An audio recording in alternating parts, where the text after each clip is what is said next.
الحمدللہ رب العالمین والصلاة والسلام علی سید الانبیاء والمرسلین وعلی آلہ واصحابہ اجمعین الی یوم الدین۔ الحمدللہ آج 13 نومبر 2022 کو سنڈے کے دن ہمارا یہ پبلک سیشن نمبر 68 منعقد ہونے جا رہا ہے۔ آپ کے سوالات یہ پرچیوں کی شکل میں میرے پاس آ چکے ہیں۔ اللہ کا نام لے کے شروع کرتے ہیں۔ جس حدیث میں ہے کہ 3 دن سے کم میں قرآن ختم نہ کرو، اس حدیث کے آخر میں حضرت عثمان بن عفان کا ایک رات میں قرآن پاک ختم کرنا موجود ہے۔ اسی طریقے سے عبداللہ ابن عباس کے بارے میں بھی ایک رات میں حضرت عثمان والا جو اثر ہے نا ترمذی کے اندر، ایک تو وہ بغیر سند کے لکھا ہے لیکن باقی کتابوں میں اس کی سند ملتی ہے۔ میں نے اس کے اوپر ایک دفعہ لائیو سیشن میں بھی بات کی تھی کہ ایک تو چیز یہ ہے کہ ہم اس طرح کی جتنی روایتیں ہیں انہیں درائتن بھی دیکھیں کہ عقلاً یہ چیز پاسبل بھی ہے کہ نہیں، کرامت کی کیٹیگری سے ہٹا کے اس طرح کی کوئی کرامت ہوتی نا تو وہ اللہ کے محبوب صلی اللہ علیہ وآلہ وسلم کو معجزے کی شکل میں دی جاتی۔ اس کے برعکس ہمیں جو بخاری مسلم میں مل رہا ہے وہ تو بالکل ڈیفرنٹ ہے۔ ہم نے اپنے اس پلیٹ فارم کے لیے کرائٹیریا رکھا ہوا ہے قرآن اور اس کے بعد بخاری اور مسلم، جس کے اوپر امت متفق ہے، اور جو چیزیں قرآن صحیح بخاری صحیح مسلم میں فٹ ان بیٹھتی ہیں ان کو ہم لے لیتے ہیں، جو فٹ ان نہیں بیٹھتی یا تو ان کی روایت کے اوپر کوئی کلام ہوتا ہے یا پھر اس کی کوئی تعویل تلاش کرنے کی ضرورت ہے۔ اس کی وجہ ہے کہ وہ اتنی احتیاط کے ساتھ چیزیں جمع نہیں ہوئی۔ انہی میں سے ایک ایشو یہ سیدنا عثمان ابن عفان رضی اللہ تعالیٰ عنہ کے بارے میں آتا ہے۔ اس کے علاوہ چند تابعین کے بارے میں بھی آتا ہے کہ وہ ایک رات کے اندر قرآن کی تلاوت مکمل کر لیا کرتے تھے۔ اس وجہ سے پھر علامہ مصطفیٰ ظہیر صاحب نے فضائل قرآن والی کتاب کے اندر نا اسے بڑا ڈیفینڈ کیا ہے، لیکن جواز کی حد تک۔ حالانکہ وہ خود مانتے ہیں کہ جامع ترمذی میں ہی موجود ہے کہ نبی اسلام نے فرمایا جس نے 3 دن سے کم میں قرآن مکمل کیا اس نے قرآن کے فہم میں سے کچھ بھی حاصل نہیں کیا، اور قرآن کا مقصد فہم ہی حاصل کرنا ہے۔ مطلب یہ کوئی 100-150 صفحوں کی کتاب تو نہیں ہے، یہ تو اچھی خاصی بڑی کتاب ہے۔ تو اس حدیث کے تحت ہمارا تو موقف یہ ہے کہ یہ نبی اسلام کی واضح حدیث کی موجودگی میں اگر کوئی شخص ایک رات کے اندر پورا قرآن مکمل کرتا ہے تو یہ بات کوئی نبی اسلام کے ہاں پسندیدہ نہیں ہے، ہم حرمت کا فتویٰ نہیں لگاتے۔ لیکن یہ ایک روایت ہے جس کے اوپر یہ پورے کا پورا مقدمہ انہوں نے کھڑا کیا ہوا ہے۔ اور جب ہم کہتے ہیں کہ آپ اپنے بابوں کے بارے میں کہتے ہو کہ وہ روزانہ 3 قرآن پڑھتے تھے، 8 قرآن پڑھتے تھے، جو فضائل اعمال میں کہانیاں لکھی ہوئی ہیں، تو وہ حضرت عثمان کا لا کے عمل پیش کرتے ہیں۔ بھئی حضرت عثمان نے تو 1 پڑھا ہے، آپ نے کہاں سے 8 پڑھ لی ہیں؟ ہم تو ویسے اس 1 کو بھی یعنی درائتن ایکسیپٹ کرنے کے لیے تیار نہیں ہے۔ شاید کوئی ایسی کوئی موسم سرما کی کوئی ایسی رات آ گئی ہو جس کے اندر یہ پاسبل ہو، ادروائز اگر آپ ایک نارمل سپیڈ میں بھی قرآن پڑھیں تو 15 سے 20 منٹ تو ایک پارے کے لیے چاہیے، اور اگر آپ اس کی قرات کا اہتمام کر کے پڑھیں تو میرا خیال ہے 1 گھنٹے میں ایک پارا مکمل ہوتا ہے۔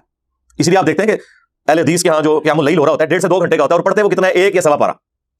تو آپ مجھے بتائیں ایک رات میں 30 گھنٹے تو نہیں ہوتے، آدھا گھنٹہ بھی لگا لیں تو 15 گھنٹے کی بھی کوئی رات نہیں ہوتی، کوئی سردیوں کی بھی کوئی لمبی سی رات بھی نکال لیں تب بھی 15 گھنٹے کی نہیں بنتی۔ تو علامہ مصطفیٰ ظہیر صاحب نے اسے کور کرنے کی کوشش کی ہے، انہیں اندازہ ہو گیا تھا کہ کام گڑبڑ ہے۔ انہوں نے لکھا کہ وہ بعض اوقات راتیں بھی لمبی ہوتی ہیں اور پھر جو بندہ روٹین میں پڑھتا رہے وہ آپ جو مرضی کر لیں، یہ بات سمجھ میں آنے والی نہیں ہے۔ اور پھر اس پہ تر رہا یہ کہ بخاری اور مسلم دونوں میں حدیث ہے، نبی اسلام نے فرمایا کہ تم میں سے کسی میں استطاعت ہے کہ وہ 3 قرآن پڑھ لے ایک رات میں۔ تو صحابہ کرام نے کہا کہ یا رسول اللہ اس کی طاقت کون رکھ سکتا ہے سوائے فضائل اعمال کے بزرگان دین کے انورٹڈ کامز میں؟ تو نبی اسلام نے فرمایا سورہ اخلاص پڑھ لو، یہ 3 قرآن کے برابر ہے۔ 2 اعتبار سے 3 قرآن کے برابر ہے۔ ایک تو قرآن کے جو 3 بنیادی عقائد ہیں نا، عقیدہ توحید، عقیدہ رسالت اور عقیدہ آخرت، باقی ساری اس کی کورالریز ہیں۔ شریعت کے جتنے احکامات ہیں وہ عقیدہ رسالت کی کیٹیگری میں فال کرتے ہیں۔ اسی طریقے سے اللہ کی ذات کے تعارف کے اوپر جتنی آیات ہیں وہ توحید کی کیٹیگری میں فال کرتی ہیں، اور فکر آخرت سے متعلق یا آخرت کی جواب دہی سے متعلق جتنی آیات ہیں وہ عقیدہ آخرت سے متعلق ہے، اسی میں عذاب قبر وہ ساری چیزیں اسی میں آ جاتی ہیں۔ تو یہ 3 بنیادی مسلمانوں کے عقائد ہیں، عقیدہ توحید، عقیدہ رسالت اور عقیدہ آخرت۔ اب فرشتوں پر ایمان، ظاہر ہے وہ اللہ کے فرشتے ہیں، توحید میں داخل ہو جائے گا۔ کتابوں پر ایمان، رسولوں پر ایمان، وہ عقیدہ رسالت میں آ جائے گا۔ اس اعتبار سے 3 قرآن ہے سورہ اخلاص، کہ توحید کا ٹچ سٹون ہے سورہ اخلاص، اور توحید قرآن کا 1/3 حصہ ہے ایڈریس کرنے کے اعتبار سے، اور اس اعتبار سے بھی 1/3 ہے کہ اس کا ثواب 3 قرآن کے برابر ہے۔ تو اگر 3 دفعہ سورہ اخلاص پڑھ لی جائے تو 1 قرآن کے برابر ثواب ملے گا۔ تو اگر اس طرح کوئی 8 قرآن روزانہ کے پڑھتا ہے تو ہمیں تو کوئی اعتراض نہیں، 24 دفعہ سورہ اخلاص پڑھتا ہوگا۔ لیکن اگر آپ کہتے ہیں کہ نہیں وہ سٹارٹ سے لے کے اینڈ تک پڑھے تو پھر اس طرح کی باتوں کا مذاق ہی بنے گا نا، اور پھر آپ اسے کرامت بنا کے پیش کریں گے تو ہم کہیں گے کہ یہ کرامت اللہ کے نبی اسلام کو کیوں نہیں حاصل تھی، جو آپ بعد کے لوگوں کے بارے میں کلیم کر رہے ہیں۔ سب سے زیادہ قرآن کے ساتھ شغف رکھنے والا کون تھا؟ اللہ کے نبی اسلام۔ بخاری مسلم دونوں میں حدیث ہے کہ اللہ تعالیٰ سب سے زیادہ توجہ سے وقت کے پیغمبر کو سنتا ہے جب وہ اللہ کی کتاب کی تلاوت کرتا ہے۔ یعنی اللہ کو جو پسندیدہ ترین چیزیں ہیں نا وہ اپنے نبی کی قرات سننا ہے قرآن پڑھتے ہوئے۔ تو نبی اسلام کا تو اوڑھنا بچھونا ہی قرآن تھا، اتنا تھا کہ سورۃ المزمل میں اللہ تعالیٰ نے نبی اسلام کی جو حالت دیکھی کہ آپ پوری رات قیام کرتے ہیں تو آپ کو کہا گیا کہ آپ تھوڑا ریلیکس کریں، آدھی رات کر لیں، چلے تھوڑا بڑھانا ہے اس سے کر لیں، نہیں تو 3 رات، پھر کل کو آپ کے اوپر مشکلات بھی آنی ہے جہاد اور قتال کے اعتبار سے، اور آپ کے ساتھیوں نے معاش کی تلاش بھی کرنی ہے، یہ ساری کی ساری چیزیں ساتھ اٹیچ ہیں، تو آپ قیام کو کم کریں۔ تو نبی اسلام کا تو اوڑھنا بچھونا قرآن تھا۔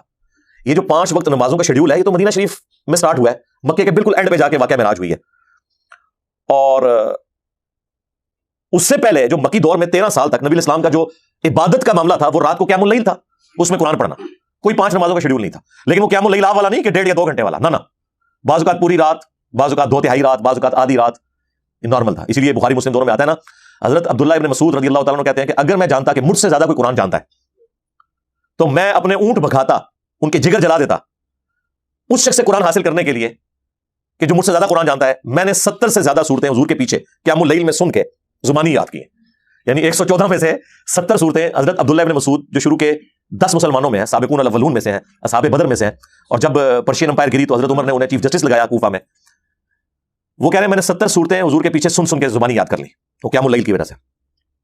عرب کی کرائمنگ تو بڑی کلاس کی تھی. تو اگر کوئی ایسا معاملہ ہوتا تو وہ کہتے ہیں کہ میں جاتا قرآن سیکھنے کے لیے. اچھا، اس میں انہوں نے جو میں جتنی کی ہے نا، کوئی فتویٰ نہیں لگتا، یہ ان کی آنر ہے. آج اگر عمران خان صاحب یہ کلیم کرتے ہیں کہ میں نے 92 کا ورلڈ کپ جتایا، تو اس میں آپ یہ کہیں گے متکبر ہے.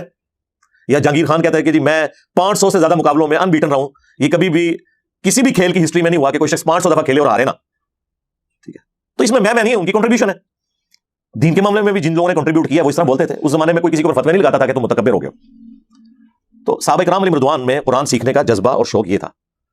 لیکن آپ کو کہیں اس طرح نہیں ملے گا کہ وہ 3 یا 8 قرآن اور یہ سب کچھ جو کچھ یہ انہوں نے فضائل اعمال میں لکھا ہوا ہے، اور پھر حدیثیں جب موجود ہوں کہ صحابہ کرام تو اس چیز کو سمجھ رہے ہوں کہ محال ہے، اور نبی اسلام فرما رہے ہوں کہ اس نے قرآن فہمی کا حق نہیں ادا کیا، اور آپ یہ کہتے ہیں جناب کہ جی 61 قرآن امام حنیفہ رحمۃ اللہ علیہ جو ہے وہ پڑھ لیتے تھے رمضان شریف میں.